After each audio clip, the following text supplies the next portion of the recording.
Je m'appelle Adèle Lemoine. J'ai 65 ans et la plus grande erreur de ma vie a été de croire que l'amour revient toujours lorsqu'on le donne aux autres.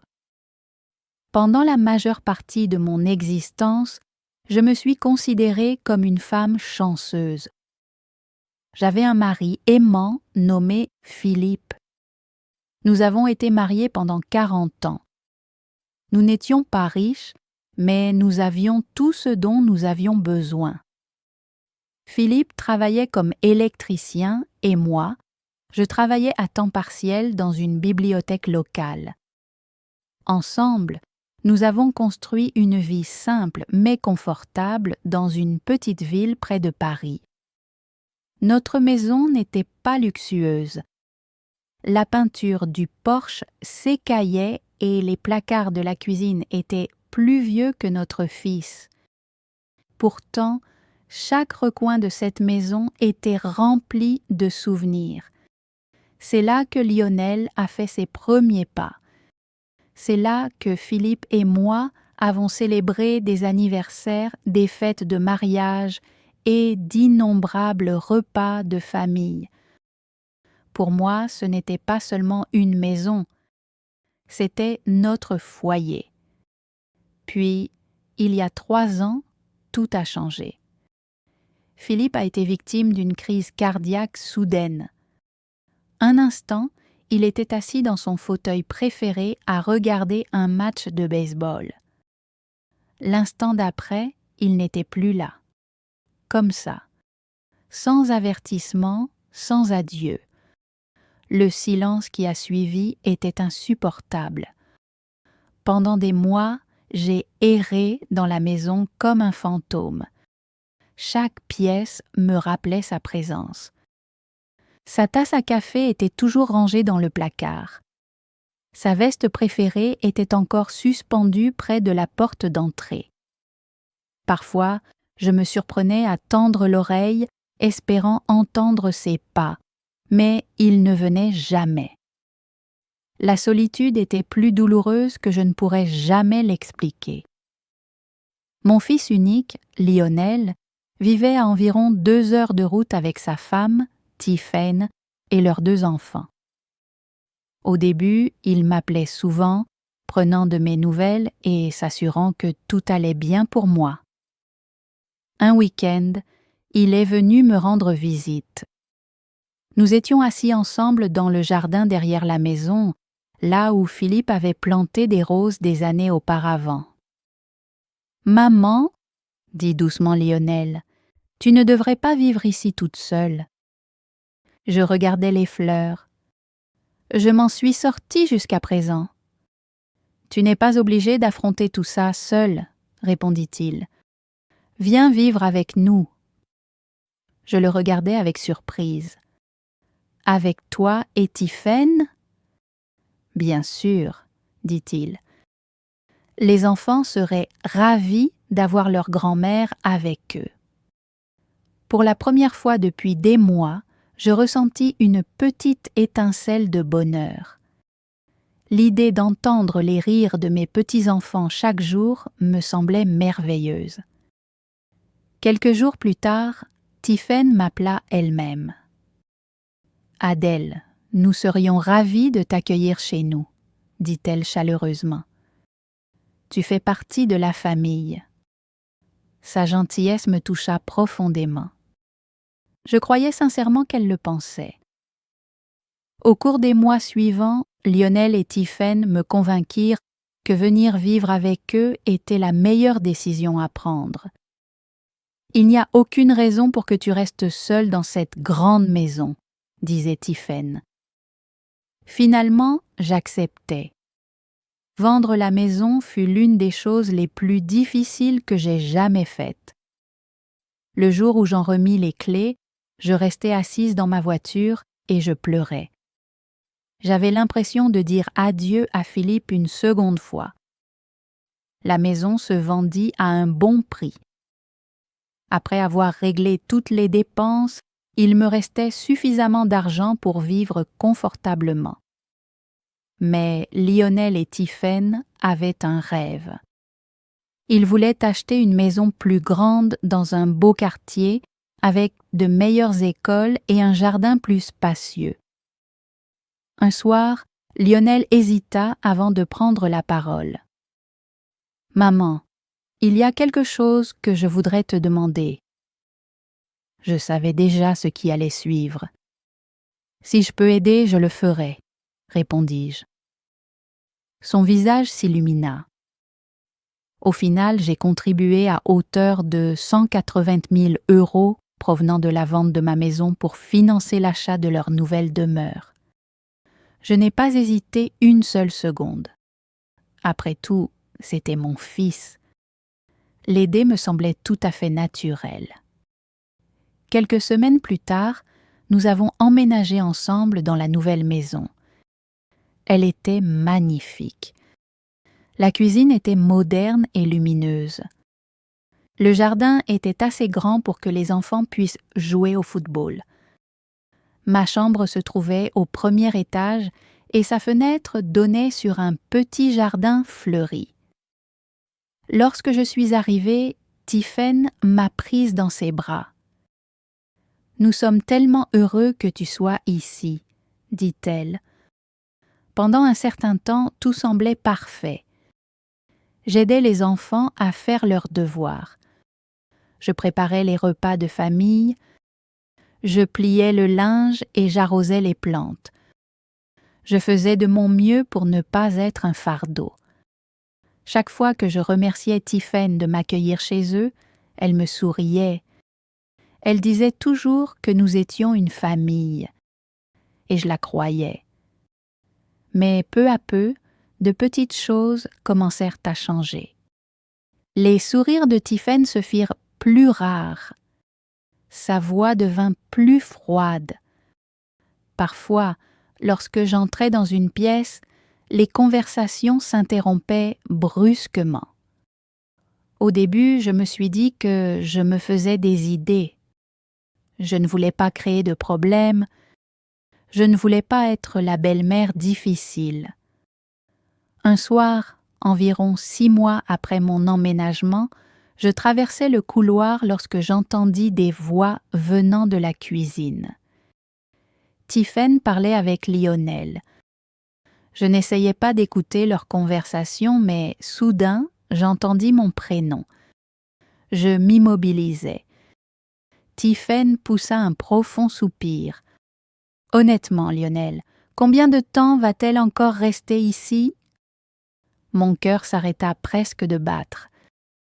Je restais figé dans le silence, les yeux fixés sur le sol, tandis que la première fissure apparaissait dans la vie que je croyais avoir construite avec eux. Je demeurais immobile dans le couloir, le cœur battant si fort que j'entendais à peine autre chose. Les paroles de Tiphaine résonnaient sans cesse dans mon esprit.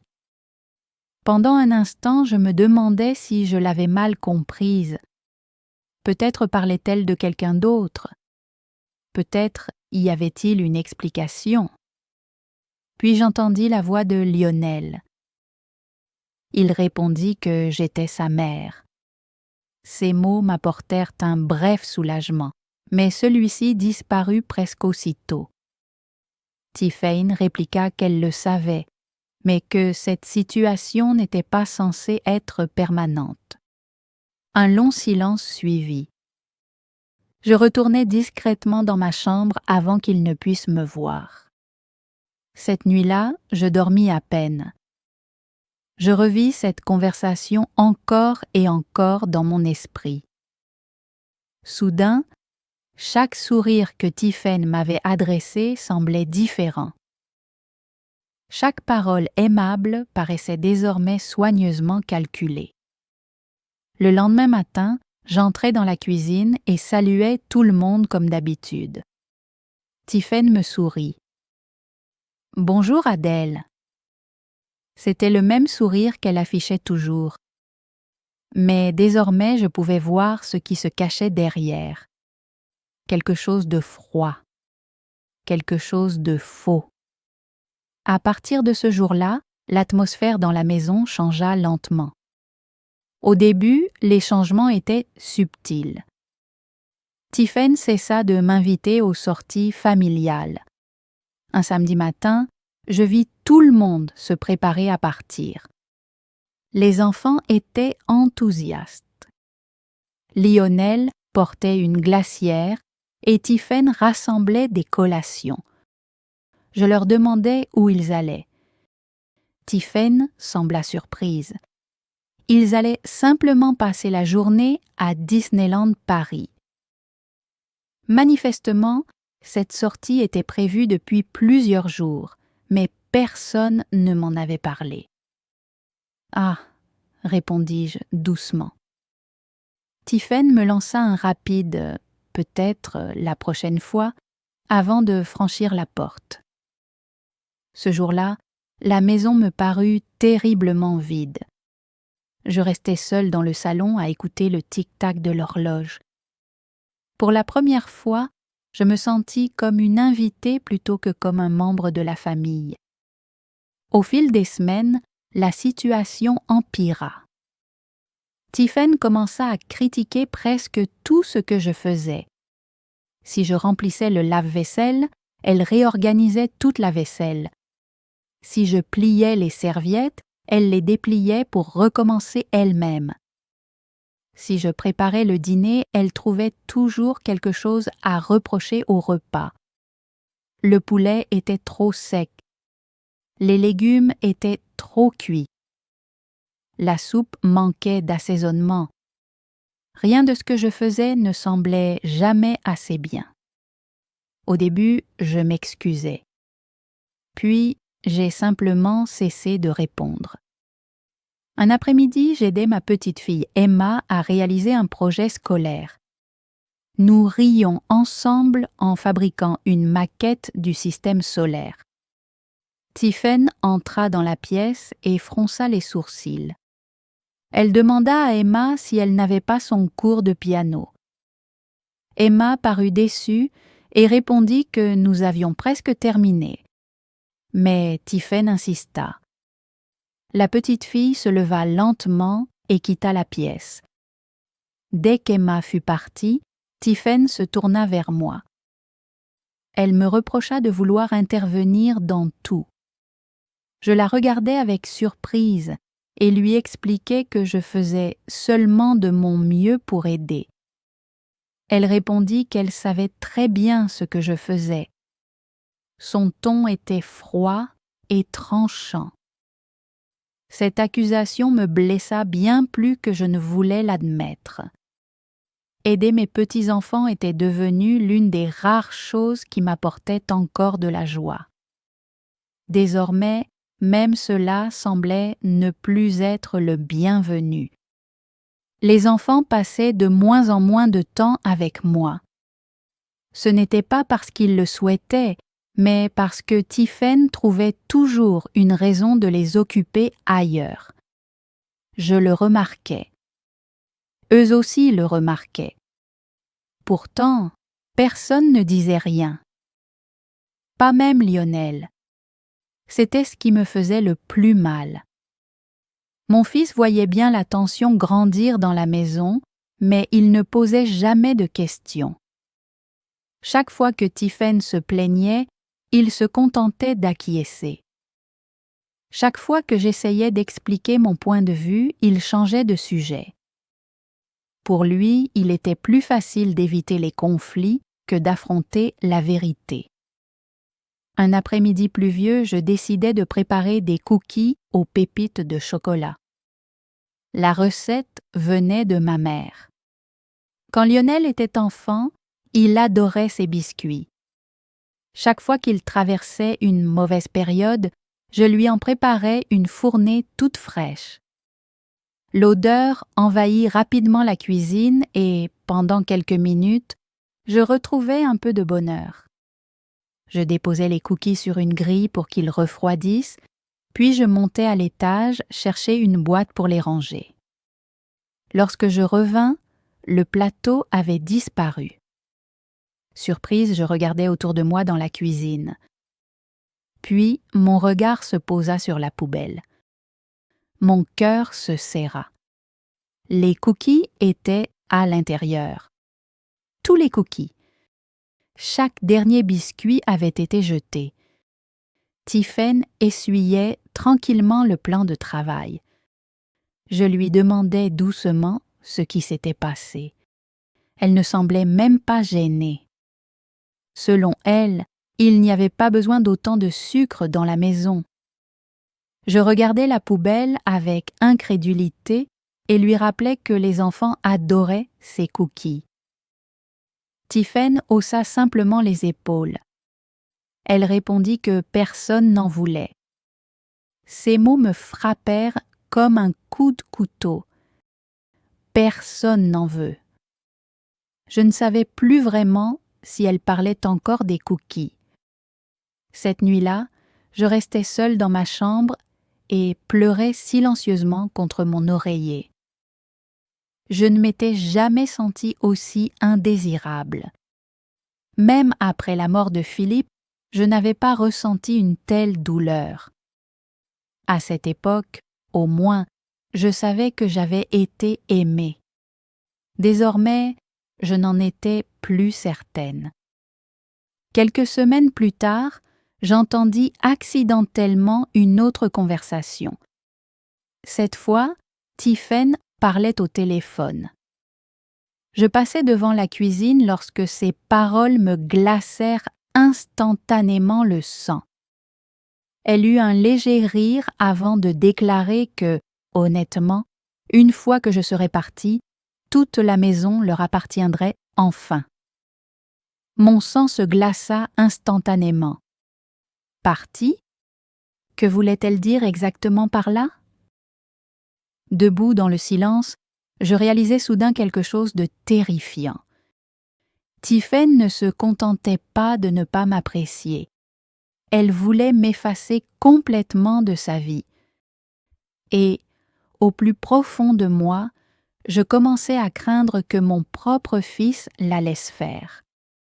Après avoir entendu cette phrase, qu'une fois que je serais partie, toute la maison leur appartiendrait enfin, je ne parvenais plus à penser à autre chose. Ces mots me poursuivaient partout. Lorsque je faisais la vaisselle, lorsque je pliais le linge, même lorsque j'essayais de trouver le sommeil. Au début, je me répétais qu'elle ne pouvait pas vouloir dire ce que je redoutais. Lionel ne permettrait jamais qu'il m'arrive quelque chose de terrible. C'était mon fils, le petit garçon que j'avais porté dans mes bras, l'enfant que j'avais réconforté après ses cauchemars, l'adolescent dont j'avais essuyé les larmes après son premier chagrin d'amour. Peu importe à quel point il était devenu distant, je continuais à croire qu'il restait de la bonté en lui. J'avais besoin de le croire. Mais les croyances et la réalité ne sont pas toujours la même chose. Quelques semaines plus tard, Lionel frappa à la porte de ma chambre. « Maman, est-ce qu'on peut parler ?» Sa voix semblait nerveuse. Je posai le livre que j'étais en train de lire. « Bien sûr. » Il s'assit au bord d'une chaise et évita mon regard. Cela m'inquiéta immédiatement. Tiphaine et moi avons discuté de quelque chose. Je sentis un nœud se former dans mon estomac. De quoi s'agit-il? Il s'éclaircit la gorge. Nous pensons qu'il pourrait être bon pour toi de passer quelque temps dans un établissement pour personnes âgées. Je le fixais, stupéfaite. Une maison de retraite? Non, non, répondit-il rapidement. Juste temporairement. Il propose des activités, du personnel médical, des programmes sociaux. Cela pourrait te faire du bien. Je n'arrivais pas à croire ce que j'entendais. Je n'ai pas besoin d'une maison de retraite, Lionel. Ce n'est pas une maison de retraite. Ça ressemble exactement à une maison de retraite. Il poussa un profond soupir. « Maman, s'il te plaît, ne rend pas les choses plus compliquées. Ces mots me frappèrent plus durement que je ne l'aurais imaginé. Ne rend pas les choses plus compliquées. Comme si j'étais le problème. Comme si mon existence était devenue une gêne. Pendant plusieurs jours, Lionel et Tiphaine continuèrent à aborder le sujet. Chaque conversation ressemblait à une pression supplémentaire. Chaque discussion se terminait de la même manière. C'est pour ton bien. Finalement, je fus épuisée. J'arrêtai de me battre. Un matin, Lionel m'annonça qu'ils avaient programmé une visite dans un établissement situé à proximité. « Viens simplement y jeter un coup d'œil, » dit-il. « C'est tout ?» Contre mon meilleur jugement, j'acceptai. Le bâtiment était propre et moderne. Le personnel semblait accueillant. Des résidents étaient assis dans les espaces communs, regardant la télévision ou jouant à des jeux. Pourtant, quelque chose me semblait étrange, très étrange. En parcourant les couloirs, Tiphaine souriait davantage qu'elle ne l'avait fait depuis des mois. Cela seul suffisait à me mettre mal à l'aise. Une femme du bureau administratif nous accueillit chaleureusement. Elle tendit un dossier à Lionel. Puis, elle se tourna vers moi. « Madame Lemoine, votre chambre est déjà prête. » Je clignai des yeux. « Ma chambre ?» La femme sourit. « Oui, nous avons reçu tous les documents nécessaires. » Mon cœur manqua un battement. Je me tournai vers Lionel. « Quel document ?» Ni Lionel ni Tiphaine ne répondirent immédiatement. Leur silence me révéla tout. Soudain, la pièce me parut plus petite. L'air semblait plus lourd. « Vous avez dit que nous venions simplement visiter, » murmurai-je. Lionel finit par me regarder. « Maman... » Non. Ma voix se brisa. « Tu as dit que nous venions visiter. » Tiphaine croisa les bras. « Nous avons déjà discuté de cela. »« Non, c'est vous qui en avez discuté, » répliquai-je. « Vous ne m'écoutez jamais. » L'administratrice semblait mal à l'aise. Plusieurs personnes à proximité avaient commencé à nous observer. Je me retournai vers Lionel. Des larmes remplirent mes yeux. « S'il te plaît, dis-moi que tu ne vas pas me laisser ici. » Pendant un instant, j'aperçus de la culpabilité sur son visage, une véritable culpabilité. Puis il regarda Tiphaine et elle disparut. Nous pensons que c'est ce qu'il y a de mieux. Ces 6 mots brisèrent mon cœur. J'avais passé toute ma vie à aimer mon fils, à me sacrifier pour lui, à le protéger, et maintenant il m'abandonnait. Je ne me souviens pas très bien de l'heure qui suivit, seulement de quelques fragments. Le bruit des documents que l'on signait, le personnel transportant ma valise, les portes de l'ascenseur qui se refermaient, Lionel me serrant maladroitement dans ses bras, Tiphaine se dirigeant déjà vers le parking. Puis ils furent partis. Comme ça, disparus. Pendant les premiers jours, je continuais à attendre que mon téléphone sonne. Je pensais que Lionel allait appeler et tout m'expliquer. Je pensais qu'il s'excuserait. Je pensais qu'il reviendrait. Mais il ne revint pas. Les jours devinrent des semaines. Les semaines devinrent plus d'1 mois. Aucune visite, aucun appel, aucun message, rien. Chaque soir, je m'asseyais près de ma fenêtre et regardais les voitures entrer sur le parking.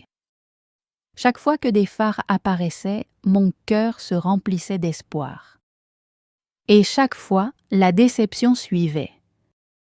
La solitude était pire que tout ce que j'avais ressenti après la mort de Philippe.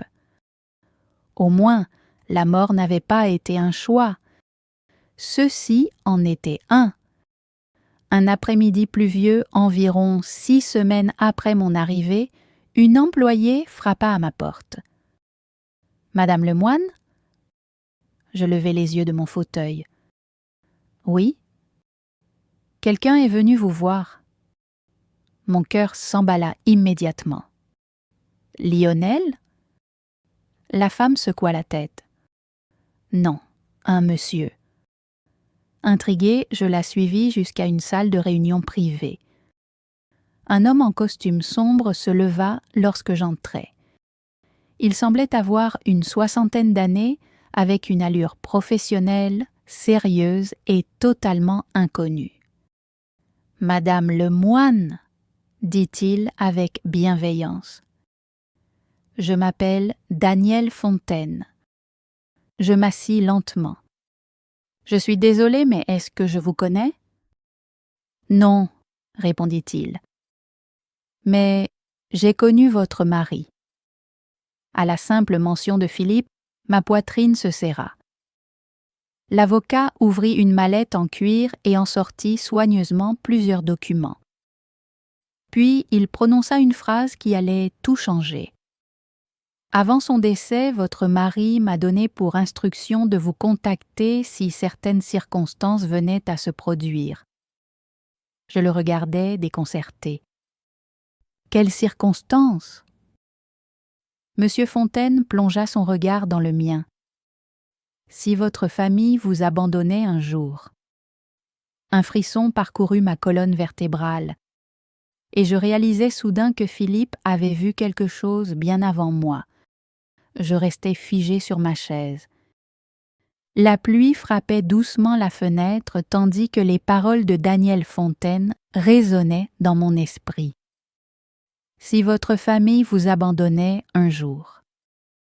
Pendant plusieurs secondes, je fus incapable de parler. J'avais même du mal à respirer. « Mon mari a vraiment dit cela ?» murmurai-je enfin. Monsieur Fontaine hocha la tête. « Philippe vous aimait énormément, Madame Lemoine.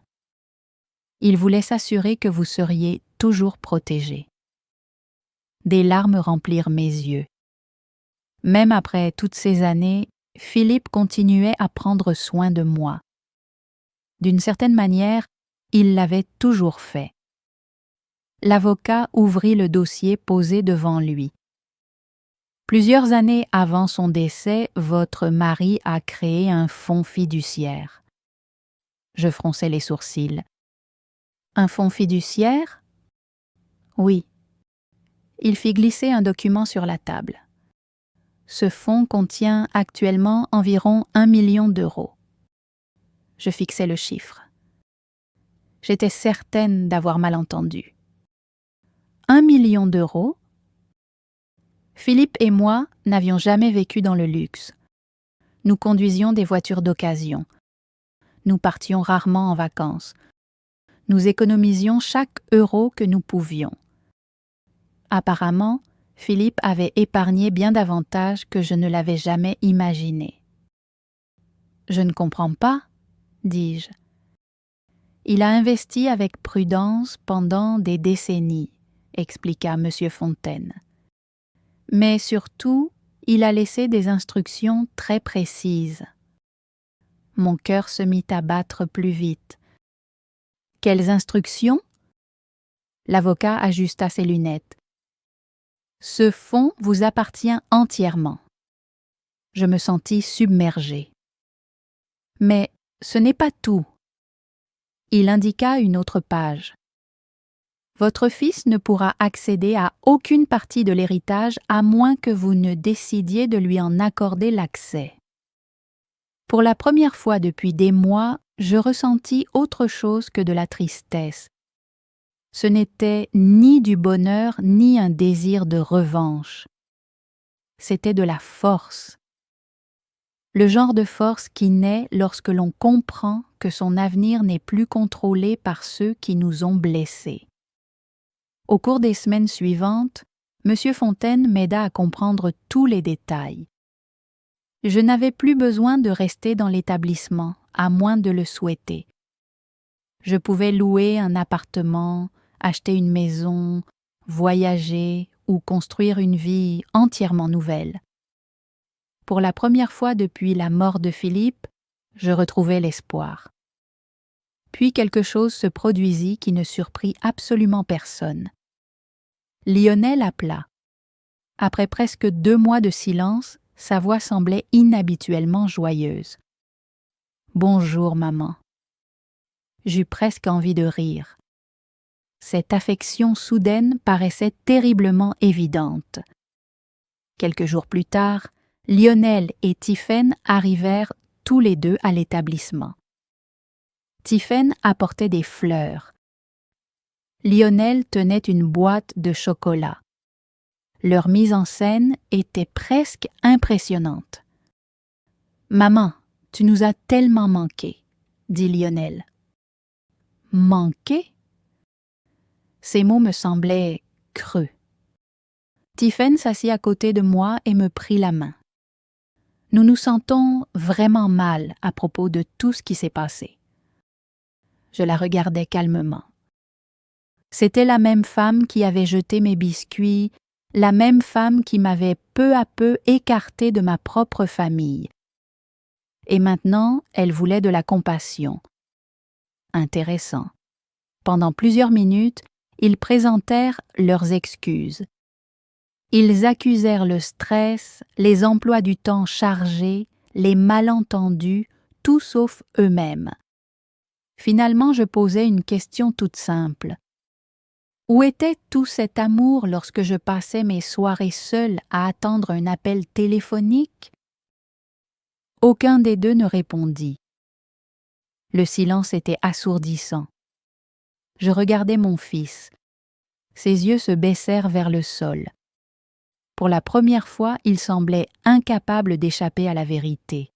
« Tu m'as laissé ici, » dis-je doucement. « Maman, tu m'as laissé ici en me faisant croire que j'étais un fardeau. » Des larmes apparurent dans ses yeux. Mais quelque chose avait changé en moi. La blessure était toujours là. Pourtant, elle ne me contrôlait plus. Je n'étais plus en colère. J'avais simplement cessé d'accepter d'être traitée comme si ma valeur dépendait de l'approbation des autres. 1 mois plus tard, j'emménageais dans un magnifique appartement donnant sur un petit lac. Chaque matin, je buvais mon café sur le balcon en regardant le lever du soleil. Cette paix était merveilleuse. Mais je voulais faire plus que simplement profiter de ma liberté. Je voulais aider les autres. À l'établissement pour personnes âgées, j'avais rencontré des dizaines de personnes dont les histoires ressemblaient douloureusement à la mienne. Des parents abandonnés par leurs enfants, des grands-parents oubliés par leur famille, des personnes qui avaient l'impression d'être devenues invisibles. Je n'arrivais pas à cesser de penser à elles. Alors, je pris une décision. En utilisant une partie du fonds fiduciaire, je créai une fondation destinée à soutenir les personnes âgées abandonnées. Nous offrions une assistance juridique, une aide au logement, des activités sociales et des ressources d'urgence. Très vite, le programme commença à aider des centaines de personnes. Pour la première fois depuis des années, ma vie avait retrouvé un véritable sens. Quant à Lionel et Tiphaine, ils continuèrent à me contacter. Je n'ai jamais refusé de parler à mon fils, mais reconstruire la confiance demande beaucoup plus de temps que la détruire. Certaines blessures guérissent lentement, d'autres laissent des cicatrices pour toujours. Un soir, presque 1 an plus tard, je me rendis sur la tombe de Philippe. Le soleil se couchait derrière les arbres. Je déposai des fleurs fraîches près de la pierre tombale et souris doucement. « Tu avais raison, lui dis-je. La brise faisait doucement onduler l'herbe. Pendant un instant, j'eus presque l'impression qu'il m'écoutait. Mon mari me disait souvent qu'une véritable famille ne se mesure ni par le sang, ni par l'argent, ni par l'obligation. Elle se mesure à la gentillesse et à l'amour que l'on se porte. À l'époque, je ne comprenais pas vraiment ce qu'il voulait dire. Maintenant, je le comprenais. Les personnes qui m'ont abandonné ont perdu quelque chose que l'argent ne pourra jamais acheter, ma confiance. Et moi, j'ai découvert quelque chose d'infiniment plus précieux que la vengeance, ma propre valeur. Perdre ma famille m'a brisé le cœur, mais retrouver ma force m'a sauvé la vie.